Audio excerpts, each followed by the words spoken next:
السلام عليكم ورحمة الله.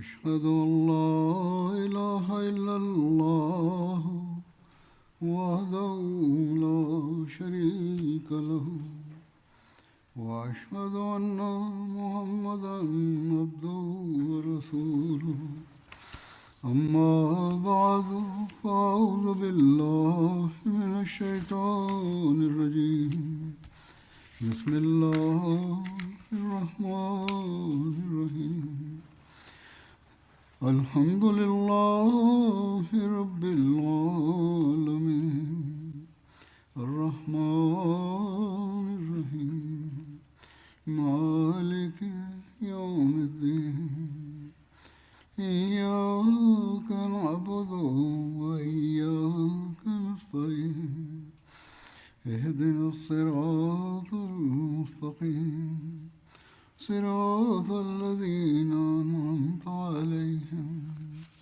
غير المغضوب عليهم ولا الضالين. Bismillahirrahmanirrahim. Hadúró sọ wípé gẹ́gẹ́ bí ọlọ́run ọba láti sọ fún wa wípé òjíṣẹ́ ńlá sallallahu alayhi wa sallam ní ẹni àwòkọ́ṣe rere fún wa, wọ́n sì jẹ́ ẹni àwòkọ́ṣe rere nínú gbogbo àlámọ̀rí. Nínú àwọn khutba tí ó ti kọjá lọ lórí àkórí yìí náà ni mo ti ń sọ̀rọ̀ nípa ìfẹ́ tí wọ́n ní fún ọlọ́run ọba. A ti mẹ́nuba ìpele ìjọsìn wọn náà lórí ìfẹ́ tí wọ́n ní fún ọlọ́run ọba. Mo sì ní ìwòye pé lẹ́yìn ìfẹ́ tí wọ́n ní fún ọlọ́run ọba màá wòye sí ìjọsìn wọn. Ṣùgbọ́n nígbà tí a mẹ́nuba ìfẹ́ tí wọ́n ní sí ọlọ́run ọba, ọ̀pọ̀lọpọ̀ ìṣẹ̀lẹ̀ nípa ìjọsìn wọn ni ó mú orí yọ. Tó ń ti bí mo ṣe fẹ́ síbẹ̀ náà, mi ò ní àǹfààní láti lè yẹ̀ wọ́n lọ́tọ̀ọ̀tọ̀ nítorí pé méjèèjì wà papọ̀ ni. Ìfẹ́ ò lè hàn láì ní ìjọsìn, ìjọsìn ò sì ní hàn fún Olúwa láì jẹ́ pé ìfẹ́ rẹ̀ ń bẹ. Bí ènìyàn bá nífẹ̀ẹ́ ọlọ́run ọba tó jinlẹ̀, kò ní lè ṣe ìjọsìn eléyìí tí ó tọ́.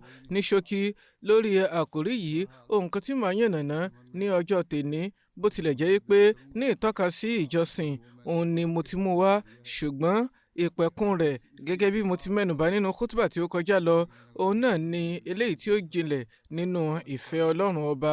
Látàrí ìpele ìfẹ́ tí wọ́n ní yìí, alukurani ọlọ́run bá ṣe àlàyé báyìí nínú alukurani.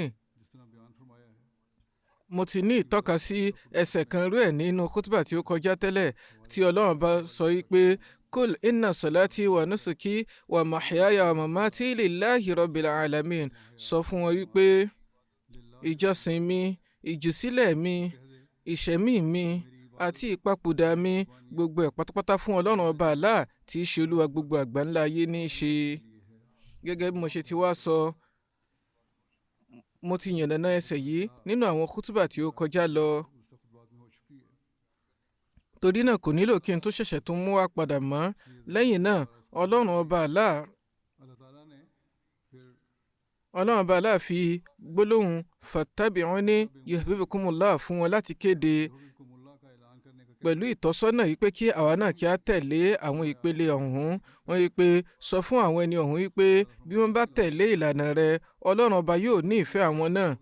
Báyìí lọ́nà bẹ́ẹ̀ ni àwọn náà ṣe lè jèrè ìfẹ́ ọlọ́run ọba. Torí náà bí olúwa ti sọ fún wọn yí pé kí wọ́n kéde yìí, ìtọ́sọ́nà ni ó jẹ́ fún wa láti ọ̀dọ̀ olúwa yí pé kí àwa náà kí á dé àwọn ìpele ọ̀hún, ká ṣe ìgbìyànjú ká gbéra wa lékè débẹ̀. Nípa ìjọsìn, ọlọ́run bá fún wa ní ọ̀pọ̀lọpọ̀ àṣẹ látàrí wọn nínú alukurani. Ní àyè kan wọ́n sọ wípé wa ma khalaqtul jinna wal insa illa liya'budun. Mi ò dá àwọn àlùjẹ̀nú àti ọmọnìyàn bí ó ṣe pé kí wọ́n lè bá máa jọ́sìn ni. Torí náà sọ fún wọn, bí ẹ bá fẹ́ tẹ̀lé ìlànà mi, ẹ tẹ́tí gbọ́ o. Gẹ́lẹ́ bí mo ṣe jèrè ohun àfojúsùn ìṣẹ̀dá ọmọnìyàn, bẹ́ẹ̀ ni kẹ́yìn náà ṣe ìgbìyànjú kẹ́ sì jèrè àfojúsùn yìí. Nígbà náà ni yóò jẹ́ pé ẹ ti ṣe àmúpè ohun tí a torí ẹ̀ dá yín. Ìgbà náà sì ni ẹ ò lè jèrè ìfẹ́ Ọlọ́run ọba. Lẹ́yìn náà ọlọ́run ọba aláàpẹ̀ tó yẹ sí ìjọsìn wípé ya ayyuhan nasu u'budu rabbakum alladhi khalaqakum walladhina min qablikum la'allakum tattaqun wípé ẹ̀yin ará ẹ jọ́sìn fún olúwa yín tí ó ṣe ẹ̀dá yín tó sì tún ṣe ẹ̀dá àwọn tó wà ní ìṣáájú yín kí ẹ lè bá ní ìpayọ̀ ọlọ́run ọba. Torí náà láti rí ìsúnmọ́ ọlọ́run ọba àti láti rí ìpayọ̀ olúwa ó pèpè fún kí èèyàn ṣe ìjọsìn fún olúwa kí èèyàn sì rí i pé ìjọsìn rẹ̀ fún olúwa jẹ́ eléyìí tí ó lékè. Lẹ́yìn náà ọlọ́run ọba aláà sọ wípé ya ayyuhalladhina amanu rka'u ya ayyuhalladhina amanu rka'u wasjudu wa'budu rabbakum waf'alul khayra la'allakum tuflihun. Ẹ̀yin onígbàgbọ́ òdodo ẹ tẹríba ẹ forí balẹ̀ ẹ ṣe ìjọsìn fún olúwa yín kí ẹ sì ṣe iṣẹ́ rere kí ẹ lè bá ṣe oríire.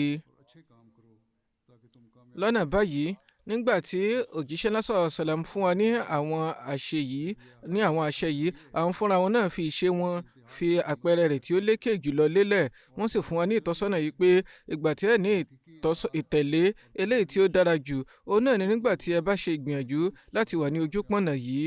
Àwọn àdúrà tí wọ́n ṣe fún àlùmọ̀ wọn ìgbà tí yóò máa kó wa jọ tí a máa jàǹfààní wọn náà nígbà tí a bá tẹ̀lé àwòkọ́ṣe wọn tí a sì tẹ̀lé àwọn àṣẹ wọn nínú gbogbo àwọn ìgbìyànjú tí a bá ń gbé ṣe. Èèyàn ní jèrè ohunkóhun látàrí iṣẹ́ àrími àbí àfihàn lásán. Nítorí náà àwọn àwòkọ́ṣe eléyìí tí wọ́n fi lọ́lẹ̀ ọ̀gọ̀ọ̀rọ̀ àwọn àpẹẹrẹ wọn ni mo ti mẹ́nubà ní ìṣáájú. Àwọn mìíràn tó ń bẹ tí màá mẹ́nubà wọn ò kì í jẹ́ kí àǹfààní àti jọ́sìn fún ọlọ́run ọba bọ́ lọ́wọ́ wọn. Kódà bí wọ́n bá ń sùn lọ́wọ́ wọn a máa jọ́sìn fún olúwa gẹ́gẹ́ bí àwọn fúnra wọn ṣe sọ wípé ojú mi ni a máa sùn ṣùgbọ́n ọkàn mi ò ní fìgbà kankan piyè nínú ìrántí olúwa. Eléyìí ni wọ́n sì rìn kìkì mọ́ fún àwọn ọmọlẹ́yìn wọn náà pẹ̀lú wípé ìpele yín báyìí ni ó ṣe gbọ́dọ̀ rí kí ó lè bàjẹ́ pé olúwa yóò máa bójútó yín nígbà gbogbo nínú àwọn ìjọsìn. Ẹ jẹ́ kí a wo ìpele tí wọ́n máa ṣe àyẹ̀wò ara wọn dé. Ẹgbàá wà lórí eléyìí wípé Hadrat Aisha radiyallahu ta'ala anha ni ó ní ẹgbàá wáyé wáyé pé òjíṣẹ́ ńlá sallallahu alayhi wa sallam wọ́n kírun lórí aṣọ kan tí ó ní àwòrán. Báyìí wọ́n rí àwòrán ọ̀hún nígbà tí wọ́n parí wọ́n sọ pé ẹ mú aṣọ yìí kúrò ẹ mú lọ sí ọ̀dọ̀ Abu Jahan kí Abu Jahan sì fi aṣọ mìíràn ránṣẹ́ eléyìí tí ò ní àwòrán lára nítorí pé àwòrán yìí ó da àmójútó mi lórí ìrun láàmú. Èyí ni pé wọn ò fẹ́ kó tiẹ̀ wá jẹ́ pé nígbà táwọn bá ń kírun lọ́wọ́ àwọn ò rí ohunkóhun eléyìí tí yóò da àmójútó wọn àbí ìgbájúmọ́ wọn láàmú. Lẹ́yìn náà Hazrat Aisha ní ẹgbàá wípé ìgbà náà mò ń kírun lọ́wọ́ mo sì ń rí àwòrán ọ̀hún. Torí náà mi ò fẹ́ wọ́n ní ìfòyà kí ó má bàa jẹ́ àdánwò fún wọn. Said Waliullah Shah Saheb kọ nínú ẹ̀la rẹ̀ yìí pé ohun kan tó ṣe kókó òun náà ni tí ènìyàn bá fi kírun kó jẹ́ eléyìí tí ó lọ ní mímọ́ tààràtà tí kò ní nǹkan tí yóò máa dani láàmú lórí ìrun. Ẹ̀mí a máa tẹ̀ sí ohun kan tó bá ní ìwọ̀ntúnwọ̀nsí lọ́nà tí ó dára. A wá rí i pé lóde òní nígbà tí àwọn ènìyàn tí wọ́n ní ìwúrí lọ́pọ̀lọpọ̀ bá fẹ́ ṣe wọ́n á bẹ̀rẹ̀ sí ní yan àwọn aṣọ eléyìí tí ó wà ní ìwọ̀nba.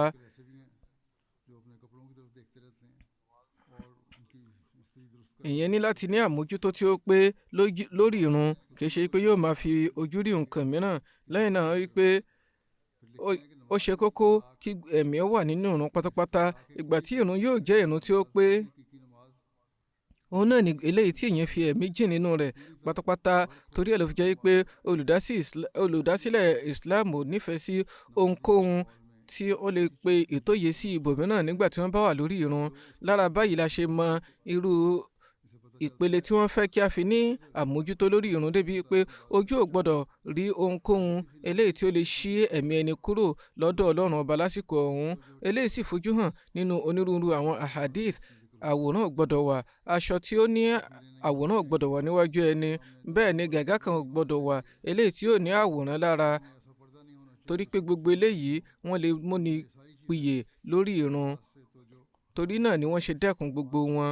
Nígbà tí ènìyàn bá ń kírun lọ́wọ́, àwọn aṣọ gàgá àbí àwòrán kankan ò gbọ́dọ̀ wá síwájú ẹni, eléyìí tí ó lè mú ìgbájúmọ̀ ẹni mì ní àsìkò ọ̀hún. Lẹ́yìn náà wọ́n mẹ́nu bà ipò wọn mìíràn tí ó lékè láti ọ̀dọ̀ Hadrat Jafar bin Muhammad. Òun ló ní ẹgbàá láti ọ̀dọ̀ bàbá tiẹ̀ wípé Hadrat Aisha radiyallahu ta'ala anha ni a bi pé báwo ni ibùsùn òjíṣẹ́ ńlá sallallahu alaihi wasallam ṣe máa ń rí nínú ilé yín. Wọ́n sọ wípé àwọn nǹkan tí a kàn fi ìmọ̀ ọ̀pẹ dàbínù ṣe ni. Nígbà tí wọ́n bi Hadrat Aisha wípé báwo ni ibùsùn òjíṣẹ́ ńlá sallallahu alaihi wasallam rí, wọ́n sọ wípé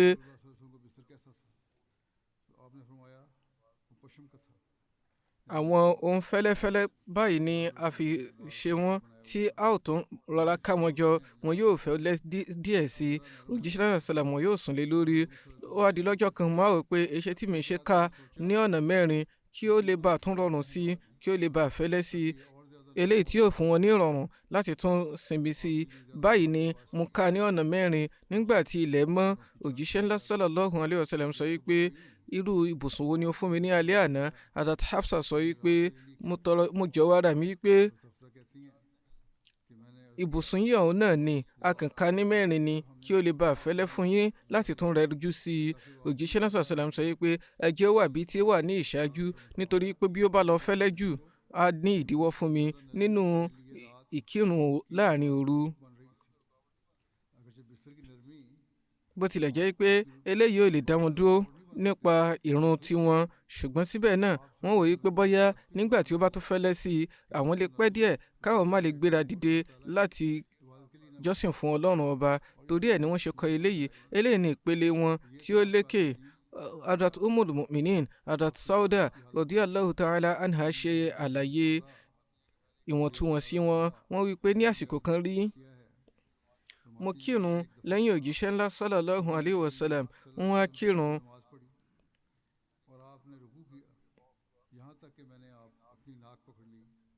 débi tí mo bẹ̀rẹ̀ sí ní fọwọ́ di imú mi. Èyí ni pé wọ́n pẹ́ ní rùkú débi pé mo wò pé kó má jẹ́ pé ẹ̀jẹ̀ ó ṣẹ̀ nímú mi. Ṣùgbọ́n ìgbà tí èèyàn lè ṣe léyìí, ó náà nígbà tí ènìyàn bá nífòyà láti ẹ̀ tí má kúrò lọ́dọ̀ olólùfẹ́ rẹ̀ lọ́nà kankan. Ìgbà náà ni èèyàn ní ìfarajìn tí ó tó eléyìí. Báyìí náà nípa ìpele ìjọsìn, ẹgbàá mìíràn tó wà láti ọ̀dọ̀ Mutarif láti ọ̀dọ̀ bàbá tiẹ̀ wípé ó wípé wọ́n wípé àwọn rí òjíṣẹ́ náà sallallahu alaihi wasallam tí wọ́n ń kí ìrun lọ́wọ́, tó sì jẹ́ pé látàrí ẹkún tí wọ́n ń sun, ohùn hu jáde láti àyà wọn. Èyí ni wípé gẹ́gẹ́ bí ọlọ́ṣẹ́ máa ń mú ohùn jáde, bẹ́ẹ̀ náà ni ohùn ṣe ń hu jáde lọ àyà wọn. Ní ààyè mìíràn wọ́n ti fi àpẹẹrẹ ti àjèrè iná lélẹ̀ ní ìṣáájú. Hadrat Muaz bin Jabal ní ẹgbàá wípé mo jókòó lẹ́yìn òjíṣẹ́ ńlá sallallahu alaihi wasallam lẹ́yìn lórí ẹran ìgùn. Lẹ́yìn náà ìtẹ́ ni ó kàn wá láàrin mi àti wọn. Wọ́n sọ wípé ìrẹ Muaz bin Jabal, mo dáhùn pé mo wà pẹ̀lú yín, èrè òjíṣẹ́ Olúwa. Wọ́n rìn síwájú díẹ̀ sí i. Wọ́n sọ wípé ìrẹ Muaz bin Jabal, mo wí pé labbaik ya Rasulallah, ire ni ó jẹ́ fún mi. Lẹ́yìn náà wọ́n tún tẹ̀síwájú síwájú díẹ̀ sí wọn ní ìrẹ Muaz bin Jabal, mo wí pé labbaik ya Rasulallah, oríire ni ó jẹ́ fún mi. Wọ́n wí pé ǹjẹ́ o mọ ẹ̀tọ́ Ọlọ́run ọba lórí ẹrúsìn rẹ̀ bí? Mo wí pé Ọlọ́run ọba àti òjíṣẹ́ rẹ̀ ni ó mọ̀ jùlọ. Wọ́n wí pé ẹ̀tọ́ Ọlọ́run ọba lórí ẹrúsìn rẹ̀ ni kí ẹrúsìn rẹ̀ jọ́sìn fún, kí ó sì má ṣe bá wa ẹgbẹ̀ra lọ́nà kankan. Lẹ́yìn náà wọ́n tún lọ síwájú díẹ̀ sí, wọ́n wí pé ìrẹ Muaz bin Jabal, mo wí pé labbaik, ìrẹ òjíṣẹ́ Olúwa, oríire ni ó jẹ́ fún mi. Wọ́n wí pé ǹjẹ́ o mọ ẹ̀tọ́ ẹrúsìn Ọlọ́run ọba lórí Ọlọ́run ọba bí? Mo ti sọ nípa ẹ̀tọ́ Ọlọ́run ọba tẹ́lẹ̀, ṣùgbọ́n nísìn ẹ̀tọ́ ẹrúsìn Ọlọ́run ọba nígbà tí ó bá ṣe ìjọsìn lọ́nà tí ó tọ́ yìí. Mo wí pé Ọlọ́run ọba àti òjíṣẹ́ rẹ̀ náà ni ó mọ̀ jùlọ. Wọ́n wí pé òun náà ní pé ẹ̀tọ́ òun ni kí ó má fìyà jẹ wọ́n. Èyí ni pé kí Olúwa má fìyà jẹ ẹrúsìn rẹ̀. Báyìí kì í ṣe pé òjíṣẹ́ sallallahu alaihi wasallam fi ìpele yìí nìkan lọ́lẹ̀, níṣe ni wọ́n tún gbà níyànjú wípé nígbà tí ẹ̀yin náà bá ṣe báyìí, ẹ ó jèrè ìfẹ́ ọlọ́run ọba, ẹ ó sì ẹ ó lè bọ́ nínú àwọn ìjìyà ọlọ́run ọba náà pẹ̀lú.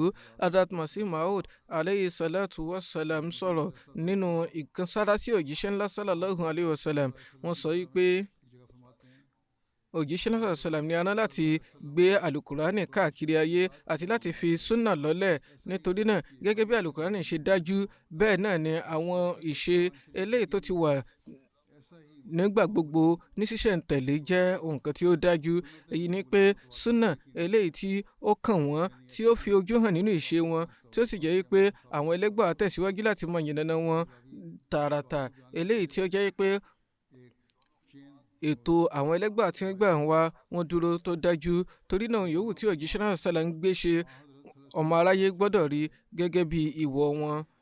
Nígbà tí wọ́n bá dìde, nígbà tí àṣẹ àti dìde kírun dé, òjíṣẹ́ ńlá sallallahu alayhi wa sallam tẹ̀lé àṣẹ ọlọ́run ọba láàyè.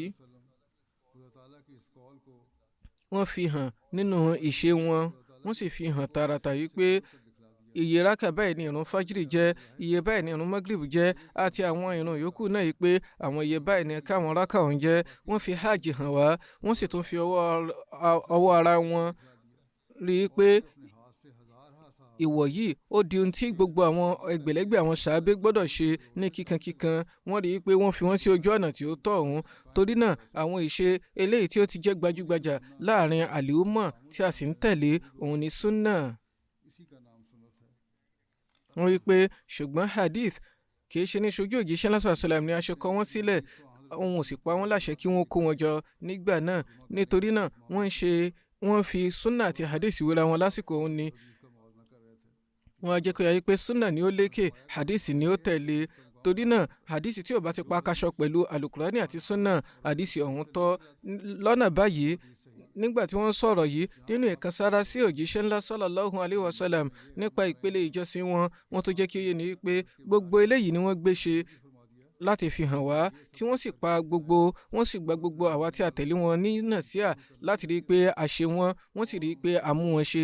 Eléyìí ni àwọn súnà tí ó dọ́dọ̀ wa, àwọn àwòkọ́ṣe láti ọ̀dọ̀ àwọn sàhábí alápọ̀nlé eléyìí tí ó dé ọ̀dọ̀ wa, gbogbo ẹ̀ dọ́dọ̀ wa látàrí tàbíyà ìdánilẹ́kọ̀ọ́ òjíṣẹ́ ńlá sallallahu alayhi wa sallam ni. Òjíṣẹ́ ńlá sallallahu alayhi wa sallam ṣe ètò ìdánilẹ́kọ̀ọ́ wọn ní eléyìí tí ó tẹ̀síwájú láti máa lékè nípele ìpele, tí ìfẹ́ tí wọ́n ní fún ọlọ́run ọba náà sì ń dàgbà nípele ìpele. Eléyìí ni àwòkọ́ṣe tí òjíṣẹ́ ńlá sallallahu alayhi wa sallam fi lọ́lẹ̀, tí àwọn sàábé tẹ̀lé, tó sì jẹ́ àṣẹ fún àwa náà pẹ̀lú. Wọ́n sọ̀rọ̀, wọ́n ní kékeré mọ́ tahajjud lọ́pọ̀lọpọ̀, wípé ó ṣe kókó fún wa láti máa kí tahajjud. Hadrat Muslim Maud sọ̀rọ̀ nípa rẹ̀ nínú wọ́n ṣe ẹ̀la rẹ̀ ní àyè kan. Wọ́n wí pé òjíṣẹ́ náà sọ̀rọ̀ sàlám ní àmójútó àwọn nàwáfíl, àwọn náfìlà, àwọn wípé tóun tí bó ti jẹ́ wípé náfìlà ni wọ́n, síbẹ̀ náà wọ́n á ṣe àmójútó àwọn sàbí wọn wípé èwo ni ó ń kírun ní àsìkò ọ̀hún. Wọ́n á lọ káàkiri àwọn poro àdúgbò láti mọ̀ bóyá àwọn ohun ìrun ń jáde, àwọn oní ó gbéra dìde láti kírun, tásì ní kírun. Wọ́n á máa ṣe àyẹ̀wò talẹ́ni tá a máa kí tahajjud, ta ni kì í kí tahajjud. Bẹ́ẹ̀ bá bi ẹlòmíràn nípa ìrun lóde òní, tàbí tábàtì sọ fún yín pé kí ó kí ìrun ní mọ́ṣáláṣí, ìrun mélòó ló máa wá kí ní mọ́ṣáláṣí? Onírúurú àwọn èèyàn máa mú onírúurú ẹ̀sùn jáde pé ta ni wọ́, èyí ṣe tí wọ́n ṣe lè bi wá, èyí ṣe tí àwọn jàmáà ṣe ní láti lè bi wá. Àlámọ̀rí láàrin àwa àti ọlọ́run ọba wa ni. Ṣùgbọ́n òjíṣẹ́ ńlá sallallahu alayhi wa sallam fúnra wọn, wọ́n tó lọ ṣe àyẹ̀wò àwọn èèyàn lórí tahajjud pẹ̀lú. Nígbà kan rí, Hadrat Abdullah bin Umar radiyallahu ta'ala anhu ní amẹ́nubà ní agbo wọn wípé wọ́n dára lọ́pọ̀lọpọ̀, wọ́n sì ní ọ̀pọ̀lọpọ̀ àkìjẹ́ rere. Òjíṣẹ́ náà sallam dáhùn wípé bẹ́ẹ̀ ni, òdodo ni ẹni tí ó dára ni wọ́n jẹ́, àfi pé kí wọ́n máa kí tahajjud, nítorí pé wọ́n jẹ́ ọ̀dọ́, wọn èsì kí tahajjud dédé nígbà náà, wọ́n pe òtóyè wọn sí i. Lẹ́yìn náà òjíṣẹ́ ńlá sallallahu alayhi wa sallam sọ wípé kí ọlọ́run bọ́ ṣàánú àwọn tọkọtaya tó ṣe pé bí ọkọ bá jí, á dìde á kí tahajjud, á sì jẹ́ aya rẹ̀ láti kí tahajjud. Bí ó bá sì dìde, á wọ́n mi sí lójú kí ó lè jí dìde. Bó bá sì jẹ́ pé aya ni ó tají, òun fúnra rẹ̀ yóò dìde láti kí tahajjud, yóò sì jẹ́ ọkọ rẹ̀. Bí ó bá dìde, á wọ́n mi sí lójú. Ẹ̀yin náà wò, ní apá kan òjíṣẹ́ ńlá sallallahu alayhi wa sallam, wọ́n jẹ́ kí ó ṣe kókó fún aya láti ní ìbọ̀wọ̀ fún ọkọ rẹ̀. Ṣùgbọ́n ní ọ̀nà kejì, wípé kódà tó bá pèpè fún kó wọ́n mi sí ọkọ rẹ̀ lójú láti kí tahajjud wọ́n ṣe ní ẹ̀tọ́. ó fi hàn pé òjíṣẹ́ náà sàlám rí tahajjud ní nǹkan tí ó ṣe kókó tó báyìí. lẹ́yìn náà alukurani sọ pé gbígbéra dìde ní òru a máa mú ẹ̀mí jí pépé. eléyìí ni ó fà á tí òjíṣẹ́ ńlá sàlám ṣe máa ń sọ fún àwọn sàbẹ́ pé kódà bó bá ṣe rákà méjì péré ẹ̀rí pé ẹ̀kí tahajjud ó ṣe kókó. báyìí náà ni ẹ̀rí rẹ̀ tún hàn nínú hadith wípé ní àwọn àjìn ọlọ́run bá máa dé tòsí a sì máa gbé àdúrà. torí náà ó ṣe kókó láti kí tahajjud ní àsìkò ọ̀hún tí a sì máa ṣàǹfààní lọ́pọ̀lọpọ̀.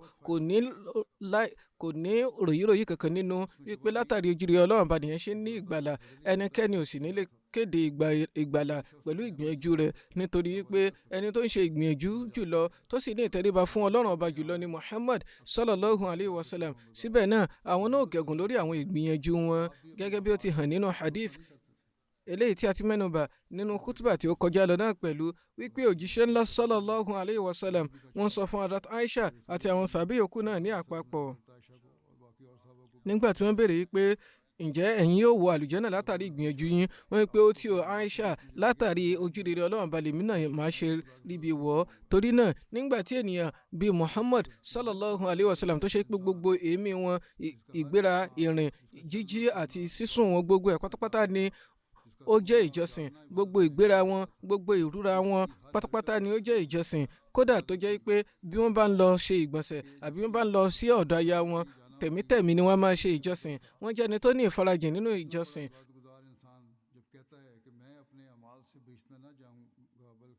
bírú wọn bá sọ pé àwọn ò lè bọ́ látàrí ìgbìyànjú àwọn, talẹ́ni náà tó fẹ́ sọ pé òun yóò mórí bọ́. torí náà ẹ wòye sí gbogbo bí ìgbìyànjú òjíṣẹ́ náà sàlám ṣe wọnú ìjọsìn. in tó wà níbẹ̀ ni bí ọlọ́run ọba aláṣẹ ti sọ nípa wọn wípé gbogbo ìgbésẹ̀ wọn pátápátá ni ó ń jẹ́ ìjọsìn. àwọn aláìmọ̀kan wọn lè máa sọ wípé báwo ni gbogbo ìgbéra òjíṣẹ́ náà sàlám ṣe jẹ́ ìjọsìn, ṣùgbọ́n a ní láti rántí wípé ọ̀rọ̀ tí ó tọ́ ni wípé gbogbo ìṣe òjíṣẹ́ náà sàlám ni ó jẹ́ ìjọsìn. bẹ́ẹ̀ ni kò ní ṣeé ṣe fún ẹlòmíràn láti jẹ́ pé gbogbo ìgbìyànjú rẹ̀ ni ó jẹ́ ìjọsìn. àwọn ni àwòkọ́ṣe rere, nítorí náà gbogbo ìgbìyànjú wọn láti rí ìyọ́nú ọlọ́run ọba ni. ohun gbogbo tí n bá sì ṣe lórí ìyọ́nú ọlọ́run ọba á máa jẹ́ ìjọsìn fún ni. gbogbo ìgbìyànjú aráyòkú ò ní máa jẹ́ ìjọsìn. ọlọ́run bá ti sọ nípa òjíṣẹ́ lásán sàlám wípé lakum fi rasulillahi uswatun hasana, àwòkọ́ṣe rere ń bẹ nínú òjíṣẹ́ ńlá sallallahu alayhi wa sallam, nínú gbogbo ìṣe òjíṣẹ́ lásán sàlám fún yín. ǹjẹ́ kò wá túmọ̀ sí wípé òjíṣẹ́ ńlá sallallahu alayhi wa sallam fi ìṣe wọn hàn láti jẹ́ kí a mọ ohun tí ó tọ́ àti ohun tí ò tọ́, eléyìí ohun tí ó rẹwà àti eléyìí tí ènìyàn ní láti kórìíra, èwo ni ẹ̀tọ́, èwo ni èèwọ̀. torí náà gbogbo ìṣe òjíṣẹ́ náà sàlám ni ó jẹ́ ìyànnàná kan, àpèjúwe kan fún wa. torí náà ìkírun wọn kìí ṣe pé wọ́n ń tẹ̀lé àṣẹ ọlọ́run ọba nìkan, wọ́n tún ń kéde fún ọmọ aráyé pé ìwọ ni eléyìí, súnníà ni eléyìí, náfìlà ni eléyìí, léyìí tó yàtọ̀ sí àwọn ti fard ìwọ tó sì tún ṣe kókó láti jọ́sìn láti tún yàn wọ́n pẹ̀lú. bákan náà jíjẹ wọn náà tó kéde fún wa pé ohun gbogbo tí wọ́n bá ti jẹ halal ni, ohun tó lẹ́tọ̀ọ́ ni, ohun tí wọ́n bá sì jẹ kò lẹ́tọ̀ọ́, kò tọ́, kò mọ́tò láti jẹ. torí náà ohun gbogbo òjíṣẹ́ náà sọ̀lẹ̀ nítorí pé àwòkọ́ṣe ni ó jẹ́ fún ọmọ aráyé. torí ẹ̀ ló fi jẹ́ pé ohun tí wọ́n bá ṣe lẹ́tọ̀ọ́ tí wọ́n bá lò òun ni ó ti wà lára ìjọsìn. ohun tí wọ́n bá sì kọ̀ tí wọ́n bá jù sílẹ̀ tí wọn ò gbé ṣe, òun náà tó wà nínú ìjọsìn náà pẹ̀lú. ó túbọ̀ sí pé gbogbo ìṣe wọn ní ìjọsìn, nítorí pé abẹ́ àṣẹ ọlọ́run ọba ni ó wà. àpẹẹrẹ irú rẹ̀ kan ó ní ẹni tí ó béèrè nípa ìrun asr. ó fojú hàn yìí pé kí èèyàn kírun ní àsìkò àkọ́kọ́ rẹ̀ ni ó rẹwà jùlọ, ṣùgbọ́n òjíṣẹ́ náà sọ̀rọ̀ ń pẹ́ débi pé ìgbà tí àsìkò há gágá ó ní wọ́n kí. eléyìí náà tún jẹ́ ìjọsìn fún wa, eléyìí náà tún jẹ́ ìjọsìn. kí ló fà á? nítorí pé wọ́n fún wa ní àwòkọ́ṣe ni, wọ́n fún wa ní ẹ̀kọ́ yìí pé bí ó bá jẹ́ pé ìdíwọ́ kan bẹ tí ò mú ènìyàn kí ìrun ní àsìkò ìṣáájú rẹ̀, síbẹ̀ náà yóò sì lẹ́tọ̀ọ́ títí di àsìkò ibi tí ó pẹ̀kun sí. torí náà ìṣe wọn ìkéde ni, fard ìwọ̀ ìkéde ni, àwọn náfìlà wọn, àwọn súnà wọn ìkéde ni, gbogbo wọn sì jẹ́ ìjọsìn. torí náà wọ́n pẹ́ látàrí gbogbo àwọn ìgbìyànjú yìí wọn ò sọ pé àwọn tó wọ àlùjánnà bẹ́ẹ̀ pé pẹ̀lú ojú Ọlọ́run bá ní àwọn ṣe wọ àlùjánnà. àwa tí àwọn ìgbìyànjú wa jẹ́ kéréje báwo la ṣe fẹ́ sọ pé àwọn ìgbìyànjú wa ní yóò gbé wa wọ àlùjánnà. nǹkan tí ó fojú hàn jùlọ ni pé fadl ojú rere ó jẹ́ nǹkan tí ó ṣe kókó lọ́pọ̀lọpọ̀, ṣùgbọ́n èèyàn tó wá ní jèrè ojú rere Olúwa yìí pẹ̀lú ìpolongo lásán ó nílò nǹkan. èèyàn kàn ní ṣe ìpolongo lásán kó sì sọ pé òun ti rí ìgbàgbọ́.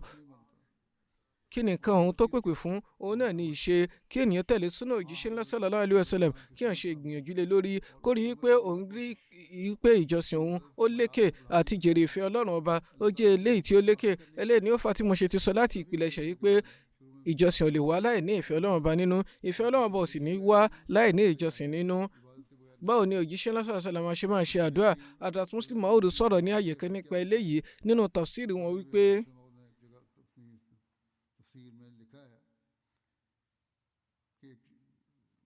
màá fi ọ̀rọ̀ mi yànnàná wọn ní àwọn àyè kọ̀ọ̀kan, ṣùgbọ́n ní ṣókí láti inú ìtọ́ka wọn ni a ti mú jáde wípé ọ̀gọ̀rọ̀ ni àwọn tí wọ́n ń ṣe àdúrà ṣùgbọ́n ojú wọn, ẹ̀mí wọn, ọkàn wọn, gbogbo ẹ̀ kò sí nínú ìjọsìn ọ̀hún. wọ́n ń ṣe àdúrà ṣùgbọ́n gbogbo ẹ̀mí wọn ò sí níbẹ̀. wọ́n á máa ṣe àdúrà ṣùgbọ́n ojú wọn wà lọ́tọ̀, ọkàn wọn wà lọ́tọ̀, ọpọlọ wọn náà wà lọ́tọ̀. ìfẹ́ tó yẹ kó wà lórí ọkàn wọn nínú ẹ̀mí wọn kò ní sí níbẹ̀. irú ìfẹ́ Ọlọ́run ọba yìí ò ní sí níbẹ̀. kí wá ní àbáyọrí rẹ̀? àbáyọrí tí a máa wá níbẹ̀ ni pé ìgbà tó jẹ́ pé gbogbo àwọn nǹkan yìí wọn ò lọ pẹ̀lú ìjọsìn, wọn ò kí àdúrà wọn lẹ́yìn. ìgbà náà yọkẹ̀ jẹ́ àdúrà lójú ògiri lásán. ojú òun kò ní lérò fún omijé, bẹ́ẹ̀ ni ọkàn ni ò ní pọ̀kàkà. nígbà tí ènìyàn bá ń ṣe àdúrà ó yẹ kí ojú lérò, kí ọkàn máa pọ̀kàkà, bẹ́ẹ̀ ni kí ọpọlọ ẹni kí ó ní ìfarajìn àti ìgbájúmọ̀ ọ̀dọ̀ Ọlọ́run ọba pátápátá. nígbà tí ìmúnimọ́ra ọba rú jáde láti inú ẹ̀mí ẹni, á wá jẹ́ pé àdúrà kàn jẹ́ ohun ògèrè lásán.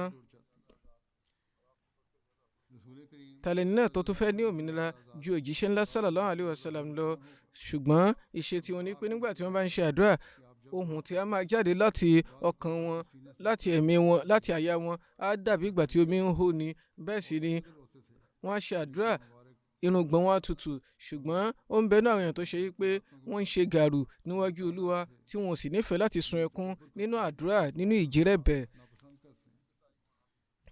ó ṣe kókó kí èèyàn ní ìwárìrì, kí èèyàn ní ìmúnimára lórí ìrun náà pẹ̀lú. èèyàn ní láti ṣe ìgbìyànjú fún eléyìí. eléyìí ni ó fà á tí Hazrat Masih Maud alayhi salam ṣe fún wa ní ìtọ́sọ́nà wípé ẹ jẹ́ kí ojú yín kó dàbí èyí tí ó ń sun ẹkún, kí ó lè bàjẹ́ pé ìgbéra ẹran ara yín yìí á lápa lórí ẹ̀mí lẹ́yìn ọ̀rẹ̀yìn, á sì di pé èèyàn lè sun ẹkún jáde. torí náà níbi tí òjíṣẹ́ náà sàlám ti ń fún wa ní ìtọ́sọ́nà yìí pé ìpele ìjọsìn mi nìyí tí mo sì ń dúpẹ́ síbẹ̀, ojúrere Olúwa yóò là mí láti tó wá more fún ojúrere yìí ni mo ṣe ń ṣe ìjọsìn tí mo tó wá ń dúpẹ́ lórí àwọn ojúrere yìí, nítorí pé tó tóni ti Ọlọ́run ọba. bí mi ò bá tún wá more, kí ni mo mọ̀ tí Ọlọ́run bá yóò ṣe fún mi? nígbà tó bá jẹ́ pé èèyàn bíi òjíṣẹ́ ńlá sallallahu alaihi wasallam tí wọ́n jẹ́ aládé ògo gbogbo ìwà rere, tí wọn ò bá gbà wípé ìgbìyànjú àwọn nìkan ti tó, báwo wá ni ará yòókù ṣe fẹ́ sọ wípé látàrí ìgbìyànjú àwọn ti wà lómìnira, àwọn tó nílò ìgbìyànjú síwájú sí mọ́, Olúwa yóò ṣe àforíjìn fún àwọn. ọ̀rọ̀ gbólóhùn báyìí gbólóhùn kèfèrí ni, kì í ṣe gbólóhùn múmìnì. ìrántí Ọlọ́run ọba lọ́dọ̀ òjíṣẹ́ náà sallallahu alaihi wasallam ó jẹ́ ìlànà fún wa bí wọ́n ti máa rántí Ọlọ́run ọba. Hazrat Muslim Maud ṣàlàyé bí wọ́n ti máa rántí Ọlọ́run ọba fún wa wípé nínú àwọn adhkar wọn, ó ní èyí tí wọ́n máa ṣe nígbà tí wọ́n bá ń sùn lọ́wọ́ náà pẹ̀lú. nígbà tí òjíṣẹ́ náà sàlám bá fẹ́ sùn, wọ́n á ka ayatul kursi, suratul ikhlas, suratul falak àti suratul nas, eléyìí tí ó jẹ́ àwọn súrà mẹ́ta ìgbẹ̀yìn nínú alukurani. wọ́n á kà wọ́n ní ẹ̀mẹ́ta, wọ́n á fẹ́ òru rẹ̀ sí ọwọ́, wọ́n á sì fi pa ara wọn lára. nígbà tí wọ́n fẹ́ òru rẹ̀ sí ọwọ́ yìí tí wọ́n sì ń fi para wọn, wọ́n á bẹ̀rẹ̀ láti orí ibikíbi tí gbogbo ọwọ́ wọn bá sì lè dé, wọ́n á rí i pé wọ́n fi pa. eléyìí ni súnà òjíṣẹ́ ńlá sallallahu alaihi wasallam. ohun tí wọ́n bá sì rí gẹ́gẹ́ bí ìlànà ẹ̀sìn tí wọ́n sì gbé ṣe nígbà gbogbo òun ni à ń pè ní súnà, nítorí pé eléyìí jẹ́ nǹkan tí wọ́n máa ń ṣe nígbà gbogbo. Èyí ni pé wọ́n máa ka suratu ayatul kursi àti àwọn sura kul mẹ́tẹ̀ẹ̀ta. Torí náà ó ṣe kókó fún gbogbo mùsùlùmí láti ṣe bẹ́ẹ̀ kí wọ́n sì rí gẹ́gẹ́ bí ìlànà ìgbésí ayé wọn. Ẹnikẹ́ni ò wá gbọ́dọ̀ fi ìrántí Olúwa Ọlọ́run bá sílẹ̀ wípé eléyìí ò ṣe kókó, wípé bóyá táwọn bá ṣe àwọn ò wọ Jahannama, àwọn ò sì gbọ́dọ̀ ní ìwòye sí wípé àwọn ìgbìyànjú yìí nìkan náà ti tó fáwọn láti wọ àlùjánnà. Àwọn ò nílò àwọn ìgbìyànjú mìíràn mọ́. Àwọn ìwọ̀ tí ó ń bẹ fún ni èèyàn gbọ́dọ̀ gbé wọn ṣe. Ó ń bẹnu àwọn ènìyàn mìíràn tí wọ́n máa kọ ránṣẹ́ sí mi, wọ́n máa béèrè wípé ẹ fún wọn ní àdúrà tó kéré, àwọn àdúrà takàlẹ̀ mẹ́nubà eléyìí tí yóò máa mú ire nínú ìgbésí ayé wa, tí a máa bọ́ nínú ẹ̀ṣẹ̀, tí a máa ṣàṣeyọrí, tí a sì máa rí ìsúnmọ́ Ọlọ́run ọba. Ohun àkọ́kọ́ náà ni ìjọsìn, ìwọ̀ tí ó jẹ́ ìwọ̀ fún wa nínú ìrun kíkí. Òjíṣẹ́ náà sàṣàlà ń bójútó ìwọ̀ yìí. Èyí ni pé ìpele àti wà ní orí ìrun ni àkọ́kọ́ gbọ́dọ̀ jèrè. Lẹ́yìn eléyìí, nígbà tí a bá yan náfìlà, ìrántí Ọlọ́run ọba tó ń bẹ fún wa, eléyìí tí ó máa pe ìtóye sí àwọn eléyìí. Bákan náà àwọn ìwà rere àti àwọn iṣẹ́ rere náà ṣe kókó. Ìwà ọmọlúàbí jẹ́ nǹkan tó gbọ́dọ̀ hàn nínú ìṣọ́ni nígbà gbogbo láti rí ìsúnmọ́ Ọlọ́run ọba àti láti yanjú gbogbo àwọn àlámọ̀rí ẹni. Ó ṣe kókó kéèyàn rí i pé gbogbo àṣẹ Ọlọ́run ọba ni ènìyàn ń tẹ̀lé, kéèyàn sì tẹ̀lé wọn ní ọ̀nà tí òjíṣẹ́ ńlá sallallahu alaihi wasallam ń gbà ṣe wọ́n fi hàn wá. Ká ṣe ìgbìyànjú lé wọn lórí, ká sì rí i pé a tẹ̀lé súnà wọn dé ògóńgó. Ní ṣókí, lórí ìrántí Olúwa yìí kò gbọ́dọ̀ wá sí orí ẹ̀mí ẹni wípé bí èèyàn bá jù wọ́n sílẹ̀ èèyàn wọ Jahannama, àbí èèyàn bá kàn ti ṣe zikiri yóò wọ àlùjánnà, àbí gbogbo ìṣòro rẹ̀ yóò bíyá. In tó ṣe kókó ìrun, àwọn ìwọ̀ tó ń bẹ fún wa ó ṣe kókó lọ́pọ̀lọpọ̀. Nígbà tí ènìyàn bí òjíṣẹ́ ńlá sallallahu alaihi wasallam bá nílò àwọn azkar ọ̀hún, ìrántí Olúwa ọ̀hún fún ìgbésí ayé wọn, báwo la ṣe fẹ́ sọ wípé a ò nílò wọn? Súnà òjíṣẹ́ ńlá sallallahu alaihi wasallam ló jẹ́ tó jẹ́ wípé bí wọ́n bá ti fẹ́ sùn, wọ́n á ka ayatul kursi, àwọn kul mẹ́tẹ̀ẹ̀ta wọ́n á kà wọ́n gẹ́gẹ́ bí a ṣe sọ ní ìṣáájú, wọ́n á fẹ́ òru rẹ̀ sọ́wọ́, wọ́n á sì fi pa ara wọn.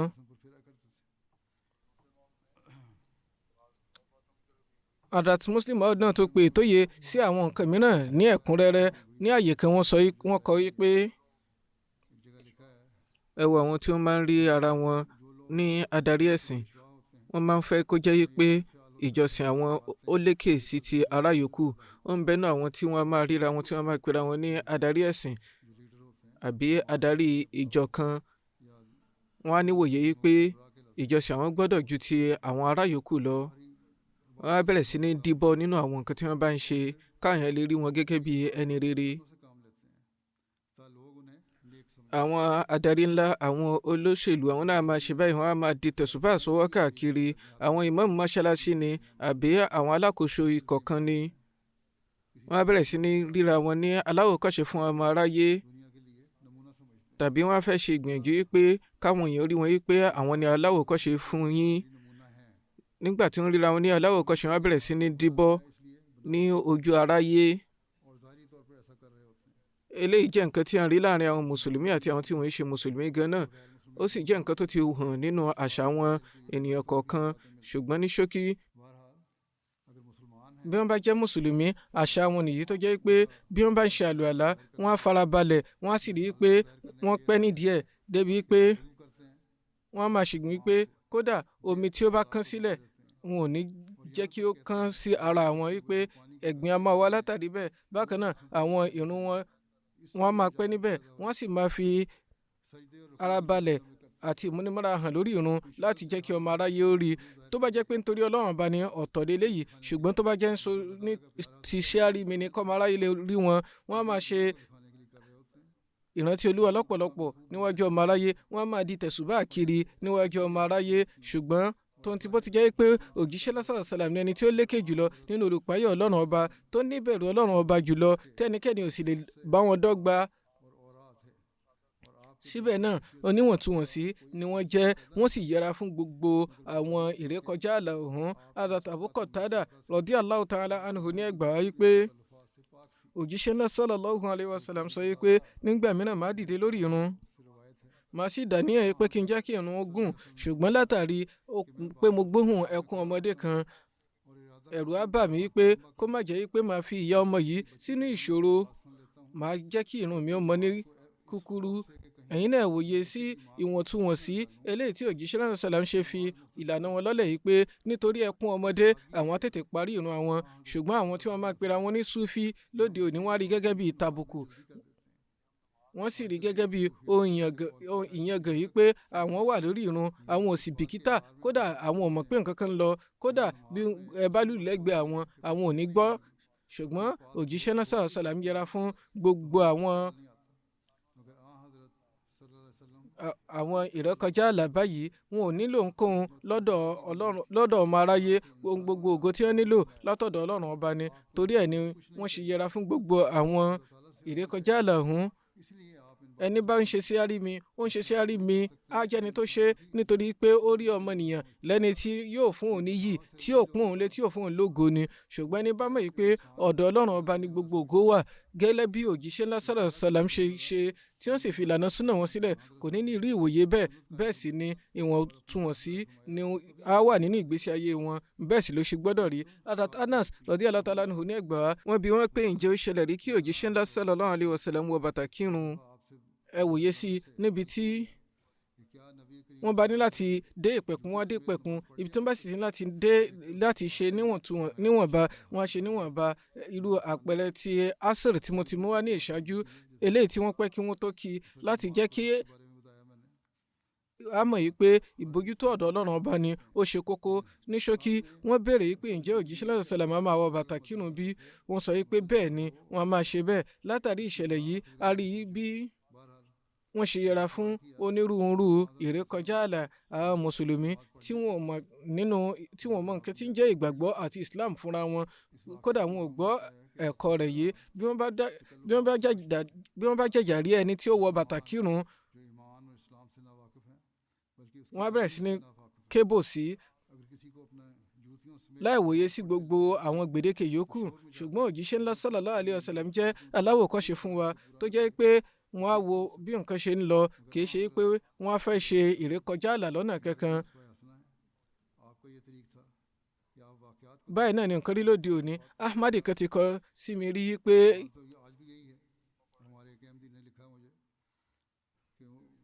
ẹnìkan ń dóhùn lẹ́bi pé òun pe kálímà àbí ó sọ nǹkan tí ó jọ mọ́ ọ. Ó fèsì pé ìwọ òkú mọ tí ń jẹ̀rùn kírun bẹ́ẹ̀ ló mọ àlùkùránì, kí ló kàn pẹ̀lú gbogbo orú eléyìí? Wọ́n sọ pé yálà mo mọ̀ àbí mi ò mọ̀, ṣùgbọ́n ìgbà tí wọ́n ti jẹ́ Ahmadi, tí ó ti jẹ́ Kọ̀díání, èé ṣe mùsùlùmí, ó sì gbọ́dọ̀ kírun. Báyìí ni ó ṣe rí lóde òní. Àwọn olódì báyìí ni wọ́n ṣe rí. Síbẹ̀ ohun kan tí wọ́n ń gbé jáde nìyí. Ṣùgbọ́n láti rí ìsúnmọ́ Ọlọ́run ọba, èèyàn ní láti ní àfọ̀mẹ́ẹ̀mí. Eléyìí ni tó lẹ́rìí nínú alukurani àti àwọn ahadith. Nítorí náà, bàtà tó bá mọ́, tí kò sì tí ì wọ ibi ẹ̀gbin, láti wọ̀ láti kírun ní àsìkò tí ó bá pèpè fún, kò ní láìfí nínú. Òjíṣẹ́ náà sàlám sì ṣe eléyìí láti ṣe àwòkọ́ṣe pé kí ọmọ aráyé lè yẹra fún ìrékọjá ààlà. Eléyìí ni àwọn ẹ̀kọ́ tí ó ṣe kókó fún àwọn ènìyàn láti gbọ́yé àwọn tí wọ́n máa rékọjá inú ààlà nínú àwọn ìgbìyànjú wọn. Ohun gbogbo tí ò bá ní ìyàtọ̀ nínú ètò mímọ́ kò ní mú ìpàlà wá nínú ojúṣe ẹni níwájú Olúwa. Bákan náà, ṣe wọn nípa kíkírun, mímú ará yòókù kírun, fi ẹ̀mí síbẹ̀ pẹ̀lú àlùàlá, pẹ̀lú ìfarabalẹ̀ láti rí i pé èèyàn tó kírun ní jàmá, gbogbo ẹ̀ pátápátá òun ni ó kó sínú. Ó wà nínú hadith wípé ìrun ni a máa ṣe ìpàdé láàrin Ọlọ́run ọba àti ẹrúsìn rẹ̀. Ó wá dàbí wípé ìrẹ́pọ̀ tí Ọlọ́run ọba àti àwọn òjíṣẹ́ tó fẹ́ láàrin àwọn múmìnì látàrí ìrun ni wọ́n ṣe máa jẹ́ èrè rẹ̀, tí àwòrán Ọlọ́run bá sì bẹ̀rẹ̀ sí ní hàn lára wọn. Òjíṣẹ́ náà sọ̀rọ̀ mọ́ wa mójútó ìrun jàmáà débi pé afọ́jú kan wá sí ọ̀dọ̀ wọn rí tó ń wí pé ìrẹ òjíṣẹ́ Ọlọ́run ọba sallallahu alaihi wasallam, ilé mi jìnnà sí mọ́ṣáláṣí lọ́pọ̀lọpọ̀, nítorí pé a sì máa ṣòro fún mi láti dé mọ́ṣáláṣí. Bí ẹ bá yọ̀ǹda fún mi, ẹ bá jẹ́ kí n máa kí ìrun ní inú ilé nígbà tí òjò bá ń rọ̀. Àwọn ilé alámọ̀nà ń bẹ ní Medina. Látàrí òjò, omi a máa dárógún láàrin ìporo ìlú tí àwọn èèyàn sì ní láti máa rìn lẹ́gbẹ̀lẹ́gbẹ̀ ìgànná. Àṣà tí ó ti wá wà ní láti dóòlà ilé pé kí wọ́n kó àwọn òkúta sí ara àwọn ìgànná ọ̀hún, nítorí tí omi bá ti ń débẹ̀ kí wọ́n bá ba àwọn ìgànná ilé jẹ́. Afọ́jú sọ pé sábẹ́ afọ́jú sọ pé nítorí omi mi ò ní lè rìn ní àárín poro ìlú, bẹ́ẹ̀ sì ni mi ò ní rí ìgànná. Àwọn òkúta tó wà ń bẹ̀ eléyìí tí mo fi lè gba ọgbẹ́. Ǹjẹ́ mo lè máa kí ìrun nínú ilé bí? Òjíṣẹ́ náà sàlám sọ pé ó dára máa kí bẹ́ẹ̀, kò sí ṣòro. Tó bá jẹ́ pé ìṣòro tí o ní ni eléyìí. Nígbà tí ó lọ, lẹ́yìn ìgbà díẹ̀ òjíṣẹ́ náà sàlám sọ fún àwọn sàbẹ́ pé kí wọ́n pè padà wá. Ìgbà tí ó darí dé, wọ́n béèrè pé ǹjẹ́ ohun ìrun pípè a máa dé ilé rẹ bí? Ó dáhùn pé bẹ́ẹ̀ ni ìrẹ òjíṣẹ́ Olúwa. Ohun ìrun pípè a máa dé ilé mi. Báyìí òjíṣẹ́ náà sàlám sọ pé bí ohun ìrun pípè bá ń dé ilé rẹ ní àsìkò àti wá sí mọ́ṣáláṣí fún ìrun, kódà bó bá ṣubú àbí wà bá gbọgbẹ́ kó rí pé ó wá. Hadrat Masih Maud alayhi salatu salam sọ pé mo tún sọ fún yín lẹ́ẹ̀kan sí pé igi ìfẹ́ Ọlọ́run ọba á tẹ̀síwájú láti máa gbèrú, á máa dàgbà. Eléyìí tí ó jẹ́ okulu hada imun ní orí ẹ̀mí ẹni. Ẹ mọ̀ yí pé eléyìí ni ìpele tí ó jẹ́ ìpẹ̀kun ìrìn àjò àwọn tí wọ́n jẹ́ Sufi. Nígbà tí sálíkì bá dé ipò yìí, á rí ògo Ọlọ́run ọba. Wọ́n sọ pé ní ipò ta'abud, ìyẹn ìjọsìn fún Ọlọ́run ọba eléyìí tí ó gúnrégé jùlọ, òun gan ni ìjọsìn tí ó tọ́. Nípò bẹ́ẹ̀ ẹ rántí Ọlọ́run ọba. Nígbà náà ẹ mọ̀ pé Ọlọ́run bá ń bẹ níwájú ẹni, eléyìí gan ni ìjọsìn. Wọ́n wí pé innani lakum minhu nadhirun wa bashir. Olùkíni nílọ̀ àti olùfúnni ní ìró ìdùnnú ni mo jẹ́ fún yín láti ọ̀dọ̀ rẹ̀. Hadrat Masih Maud alayhi salatu wasalam sọ pé nítorí pé ta'abudi tam yìí, ìyẹn ìjọsìn eléyìí tí ó pé ní gbogbo ọ̀nà níwájú Olúwa, ó jẹ́ eléyìí tí ó lógo ńlá. Ènìyàn sì ní lè ṣe àmúpè rẹ̀ láì jẹ́ pé ó rí aláwòkọ́ṣe tí ó pé jùlọ. Ẹnikẹ́ni ò ní lè jèrè ipa ẹ̀mí ńlá yìí. Torí ẹ̀ ló fi jẹ́ pé òjíṣẹ́ náà sàlám sọ pé láti ọ̀dọ̀ Ọlọ́run ọba òun ni mo ti jẹ́ Nadhir àti Bashir fún yín. Bẹ́ẹ̀ bá ní ìgbọràn fún mi tí ẹ sì gbà mí, ọ̀pọ̀lọpọ̀ ìró ìdùnnú ni ó ń bẹ fún yín torí pé mo jẹ́ Bashir. Bí ẹ bá sì kọ̀ mí, ẹ rántí pé olùkíni nílọ̀ ni mo tún jẹ́ fún yín, Nadhir. Ẹ ó sì ní láti kojú ọ̀pọ̀lọpọ̀ ìṣòro àti ìjìyà. Eléyìí ni àwọn nǹkan tí a ní láti ronú jinlẹ̀ lé lórí. Lẹ́yìn ìgbà tí a ti nígbàgbọ́ nínú òjíṣẹ́ ńlá sallallahu alayhi wa sallam, a ní láti rí i pé à ń rí àwọn ìró ìdùnnú tí wọ́n fi fún wa. Ìgbà tí a sì rí eléyìí náà nígbà tí a bá ṣe ẹ̀tọ́ àwọn ìjọsìn wa, tí a sì ṣe ìgbìyànjú láti tẹ̀lé àwọn àwòkọ́ṣe wọn dé ipò tí ó dára jùlọ. Ẹ máa rántí wípé ìgbìyànjú yìí náà pèpè fún àwọn ìjùsílẹ̀, ó pèpè fún ìtiraka. Àwọn ènìyàn ń bẹ tí wọ́n máa sọ pé ìrun wákàtí márààrún àwọn ń ṣe ìgbìyànjú láti máa kí wọn bẹ́ẹ̀ bá bí wọ́n, èèyàn ń tanra rẹ̀ jẹ ni. Ìbájẹ́ pé wọ́n ń ṣe ìgbìyànjú lótìítọ́, ìròrí àti ìpọ̀kàkà ni yóò máa jẹ́ lẹ́mìí ẹni. Torí náà a ní láti ronú lórí ara wa. Ǹjẹ́ à ń ṣe ìgbìyànjú tó tọ́ àbí a ò ṣe? Hadrat Masih Maud alayhi salam sọ pé ẹ̀yin náà wòye sí ìjọsìn òjíṣẹ́ ńlá sallallahu alayhi wa sallam. Wọ́n lọ sí inú ihò Hira níbi tí àwọn ẹran igbó bíi ejò àti ẹkùn á máa wà. Ibẹ̀ ni wọ́n á lọ láti lọ ṣe ìjọsìn. Àti mẹ́nu bà eléyìí ní ìṣáájú. Wọ́n ṣàlàyé eléyìí wọ́n wípé ìlànà tó wà níbẹ̀ ni wípé nígbà tí ìfanimọ́ra bá lágbára ní apá ibì kan, ìbẹ̀rù apá kejì á kúrò lẹ́mìí ẹni. Nígbà tí àmójútó fún ìjọsìn Ọlọ́run bá wọni lẹ́mìí tán, ìbẹ̀rù gbogbo ohun ayé á kúrò lẹ́mìí ẹni. Wọ́n fún un ní àpẹẹrẹ wípé àwọn obìnrin kan wà tó jẹ́ pé wọ́n ní ojo, ṣùgbọ́n a ti rí i pé kódà ní àsìkò àárẹ̀ ọmọ, wọ́n á lọ sí àwọn ibìkan ní àárín òru eléyìí tí a máa bani lẹ́rù lọ́pọ̀lọpọ̀.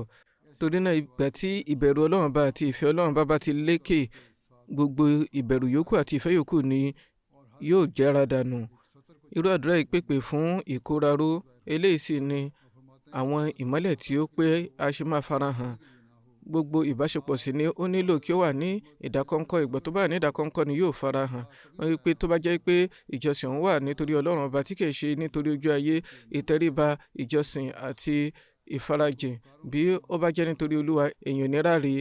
Ẹgbẹ̀lẹ́gbẹ̀ inú wọn ni ó ń bẹ nínú Islam tó jẹ́ pé látàrí ìmọ́lẹ̀ wọn ni àwọn èèyàn ṣe dá wọn mọ̀. wọn ò nílò àwọn àwọ̀ aṣọ kan àbí gígùn aṣọ kan àbí aṣọ kan ní pàtó eléyìí tí yóò fún wọn ní àdáyanrí gẹ́gẹ́ bí àwọn tó máa díbọ́. àwọn ẹni mímọ́ wájú olú ọlọ́run bá wọn sì ṣe báyìí wípé wọ́n wọ aṣọ kan báyìí kí a lè mọ̀ wípé ẹni ńlá ni wọ́n jẹ́, ẹni mímọ́ kan ni wọ́n jẹ́. bẹ́ẹ̀ ni kò sí aṣọ kan ní pàtó fún òjíṣẹ́ ńlá sallallahu alaihi wasallam eléyìí tí àwọn èèyàn fi máa ń dá wọn mọ̀ láàrin àwọn ará yòókù. kódà ìgbà kan rí ẹnìkan ṣèèṣì mú Hazrat Abubakar radiyallahu ta'ala anhu fún òjíṣẹ́ ńlá sallallahu alaihi wasallam. ó lọ bọ̀ wọ́n lọ́wọ́, ó sì bẹ̀rẹ̀ sí ní pọ́n wọn lé, ó ń bọ̀wọ̀ fún wọn. lẹ́yìn ọ̀rẹ̀yìn Abubakar dìde, wọ́n lọ síwájú òjíṣẹ́ ńlá sallallahu alaihi wasallam, wọ́n ń fẹ́ wọn ní abẹ̀bẹ̀. wọn ò sọ pẹ̀lú ọ̀rọ̀, wọ́n fi ìṣe wọn hàn ní pé ẹni yìí ni òjíṣẹ́ ńlá sallallahu alaihi wasallam, ọmọ ọ̀dọ̀ lèmi jẹ́. nígbà tí ènìyàn bá ń ṣe ìfarajìn tó ń jọ́sìn fún ọlọ́run ọba, gbogbo àwọn kó wọṣọ kan ní pàtó àbí kí ó rìn nìkan ní pàtó, kí ló fẹ́ nílò wọn fún? èyí ni pé gbogbo sísọ irùngbọ̀n di bíi láwàní tí ó gùn, tí wọ́n máa kó tẹ̀sùbá káàkiri lọ́wọ́. ẹni ayé lásán ni àwọn ẹni yìí jẹ́, wọ́n yìí ṣe ẹni ọlọ́run ọba. ẹni bá jẹ́ ẹni ọlọ́run ọba, ibo ni ó ti ráyè láti máa ṣe gbogbo àwọn nǹkan báyìí nígbà tó ṣe pé òun fúnra rẹ̀ fẹ́ farasin? ọlọ́run bá wá mọ̀ọ́mọ̀ òkú fa ìmíràn jáde nínú wọn nítorí pé ó fẹ́ fi ẹ̀rí ìjẹ́ olúwa rẹ̀ hàn. òjíṣẹ́ náà sàlàmù fìgbà kankan fẹ́ kí ẹnikẹ́ni mọ̀ wọ́n ní òjíṣẹ́ àbí kí wọ́n ní ìtẹríba fún wọn. torí ẹ̀ ní ẹ ṣe máa ń lọ sí inú ihò eléyìí tí ó há ju sàárè lọ. wọn ò tiẹ̀ fẹ́ kó jẹ́ wípé àwọn ò jáde láti ibẹ̀ lọ́nà kankan. lẹ́yìn ọ̀rẹ̀yìn ọlọ́run ọba ló tàtàrí òye rẹ̀ wọ́ wọn jáde, tó sì tàtàrí wọn fi ìmọ́lẹ̀ hàn fún ọmọ aráyé. kí ọlọ́run ọba aláà fún wa ní àǹfààní láti máa jẹ àǹfààní ìmọ́lẹ̀ yìí, ká lè ṣe ẹ̀tọ́ ìjọsìn ọlọ́run ọba, ká sì tẹ̀lé àwòkọ́ṣe wọn eléyìí tí ó pé jùlọ. kí ọlọ́run bá fún wa ní àǹfààní láti tẹ̀lé àwòkọ́ṣe wọn lọ́nà tí ó tọ́, ká sì tẹ̀lé ojúpọ̀nà wọn ní ọ̀nà tí ó yẹ jùlọ.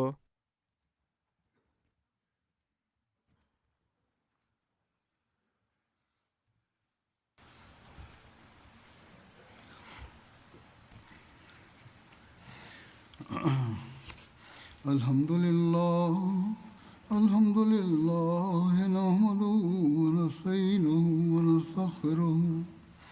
ونؤمن به ونتوكل عليه ونعوذ بالله من شرور أنفسنا ومن سيئات أعمالنا من يهده الله فلا مضل له ومن يضلل فلا هادي له ونشهد أن لا إله إلا الله ونشهد أن محمدا عبده ورسوله عباد الله رحمكم الله إن الله يأمر بالعدل والإحسان وإيتاء ذي القربى وينهى عن الفحشاء والمنكر والبغي يعظكم لعلكم تذكرون اذكروا الله يذكركم وادعوه يستجب لكم ولذكر الله أكبر.